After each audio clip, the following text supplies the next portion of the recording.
I think it matters a lot. And you can see, first of all, the 125 states are obliged to arrest. That limits the possibility of traveling, of engaging with other states in a normal way, and we've seen how this has impacted in many initiatives that Putin cannot go because he risked being arrested. He couldn't go to the Pope's funeral. He couldn't go to the Pope's funeral. BRICS summit in South Africa. In South Africa and also in Brazil. So this limits the possibility of engaging. Of course, the idea is also it undermines the legitimacy of the person under arrest warrant. And of course, these crimes have no statute of limitations.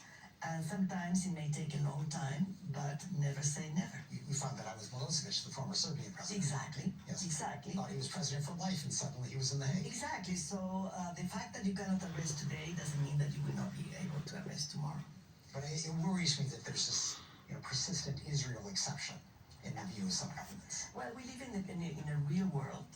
I think what has been achieved in 30 years is huge.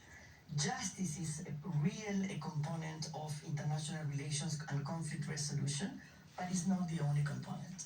So, human rights is the same. It's a constant battle to make sure that these ideas and these values are upheld.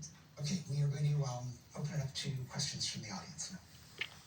The ICC was created at the height of the so-called unipolar moment. It was the height of the United States supremacy. I wanted to ask you if we're moving beyond the US-led orders, a more multipolar order, something that many people see as geopolitically more equitable. Is this good or bad for how international law can proceed in the future and how can be implemented? The International Criminal Court was created at a time where certain values were really we were at the peak of idealism, I would say, after the end of the Cold War. And that is what enabled the establishment of the ad hoc tribunals for former Yugoslavia, Rwanda, and the ICC. The current context where we see an erosion of multilateralism, an erosion of certain values, an erosion of the rule of law, it is not a favorable context, I would say. If we had to create the court today, I don't think we would be able to. And that's why the court now needs not only support and cooperation, but also a lot of protection.